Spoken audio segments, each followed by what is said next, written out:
Welcome to Module 11, Monitoring Plan for the Virginia Pollinator-Smart program. In this module, we'll review the monitoring information needed to apply for recertification under the Pollinator-Smart program, and we'll outline the recommended procedures for monitoring a Pollinator-Smart solar site.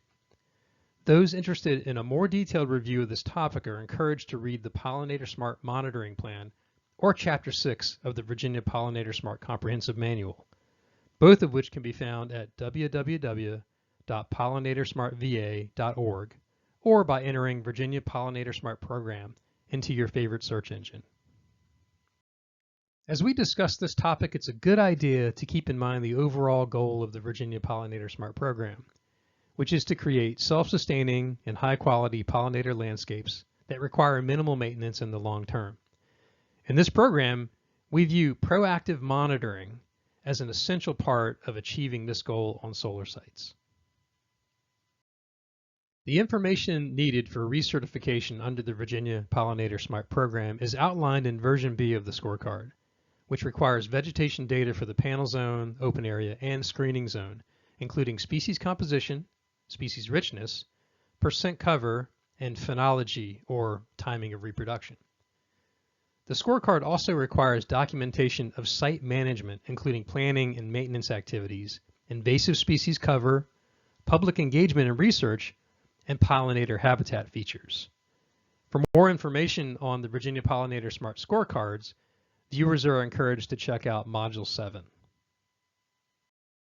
In the Pollinator-Smart monitoring plan, the recommended monitoring methods are broken down by sample plot size, plot density, plot locations, plot sampling, sample adequacy, photo stations, site management monitoring, and invasive species monitoring, each of which is described below. Okay, before we dive into the sections of the monitoring plan, I'd like to take a step back and review a little bit about ecological sampling theory. In ecology, what we mean when we say sample is a collection of sample units like vegetation plots. The ultimate purpose of sampling is to develop a summary about the sample, in our case, the plant community, based on observations of these sample units. The summary data are then regarded as representative of the overall community if the following assumptions are met. 1.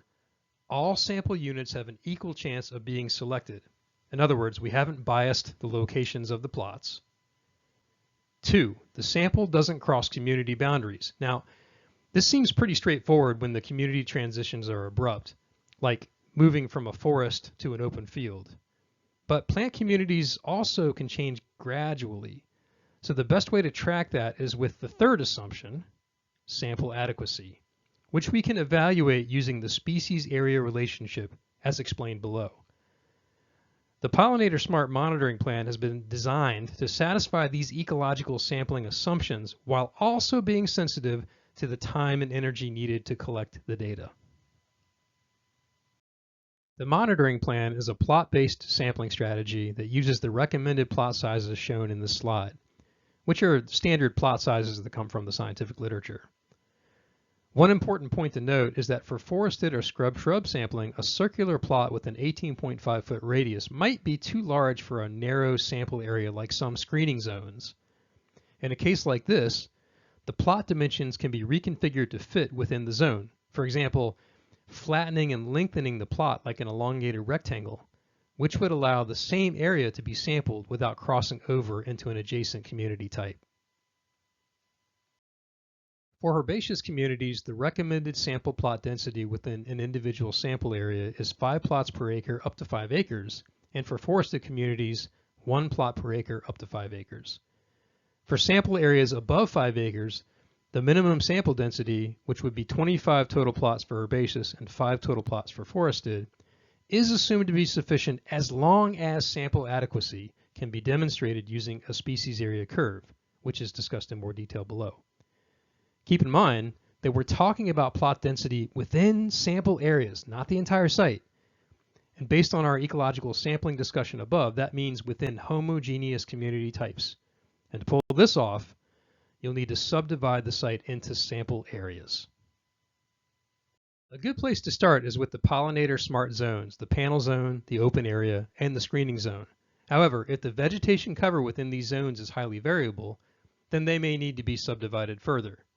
The overall approach we're describing is referred to as stratified random sampling because the site is stratified or subdivided into homogeneous communities, and then the plots are randomized within the individual strata or sample areas.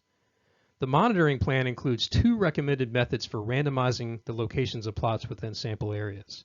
The first involves establishing a baseline along the edge of the sample area, dividing the baseline into regular segments, and then using a random numbers generator or table to determine the positions of transects in sample plots, like the example shown bottom left.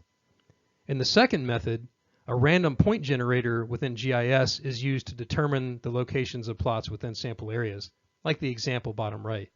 In either case, the randomization process ensures that our first assumption of ecological sampling theory, in other words, that all plots have an equal chance of being selected, is satisfied. Once the plots have been laid out, vegetation sampling can proceed. The monitoring plan recommends sampling during peak growing season, which corresponds to late summer in Virginia, so around August timeframe. The recommended approach for data collection is to estimate percent cover for each species within a plot using a cover class scale like the one shown top right. The other information needed to complete the scorecard includes solar site native plant finder status, native non-native status, invasive or nuisance species status, and reproductive phenology for each species. However, this information doesn't necessarily need to be collected in the field since most of it can be acquired from off-site data sources. It may be a good idea, though, to note any pollinator support species within the plot that are in flower during the monitoring site visit. After the minimum sample has been collected within each sample area, the monitoring plan recommends creating a species area curve to evaluate sample adequacy. A species area curve is created by plotting cumulative species richness on the y-axis and total number of plots on the x-axis. Cumulative species richness tracks the number of new species added with each plot sampled. If the species area curve levels off, like around plot 10 on the graph shown below, then the sample is considered to be adequate to describe the vegetation community within the sample area. However, if the curve doesn't level off, then plots can just be added randomly until it does. On the other hand, if the curve looks like stair steps with abrupt jumps in the line, like this image to the right, then what has probably happened is that the plots have been sampled across community boundaries. And this is not a big deal because the site can just be re-stratified or re-subdivided into separate different community types as unique sample areas. Note that all of this can be done in the field while the plots are being sampled, or as we like to say, on the fly. To help with this process, Appendix B of the monitoring plan includes a rapid assessment form that can be printed out and taken into the field for data collection. The form has been designed to include all of the relevant information required to fill out the scorecard, complete with a separate graph page for on-the-fly species area graphing. Permanent photo stations are included in the monitoring plan as a way to visually track changes through time. The recommended density is 5 photo stations per acre up to 5 acres, or a minimum of 5 per zone for larger sites. When documenting photo locations, we recommend that both location and photo direction be provided. Site management monitoring includes a combination of on-site surveillance and collection of off-site documentation. This should include things like site activity logs, photographic evidence of management techniques, herbicide application records, site inspection forms, reseeding notes and tables, evidence of installed habitat features, or any other relevant information like documentation of research or public outreach.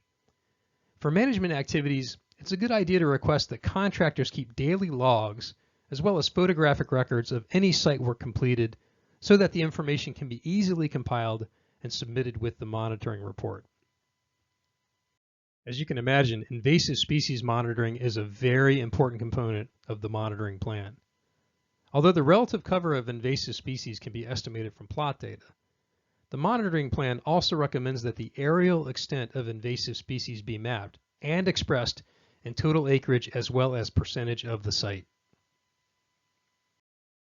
Last but not least, the monitoring plan includes a recommended format for reporting as shown in this slide. The report format is intended to be streamlined so that applicants can easily compile and submit the monitoring data. Note that the information included here is the minimum required to support a scorecard submission, but applicants may submit additional data if they think it will be relevant or helpful in scorecard review. Okay, that wraps up our discussion on the monitoring plan of the Pollinator-Smart program. I want to thank everybody for tuning in. If you have any questions at all about the content presented here or any other aspect of the program, please drop us an email at pollinator.smart@dcr.virginia.gov. We'd love to hear from you. And with that, we'll see you in the field.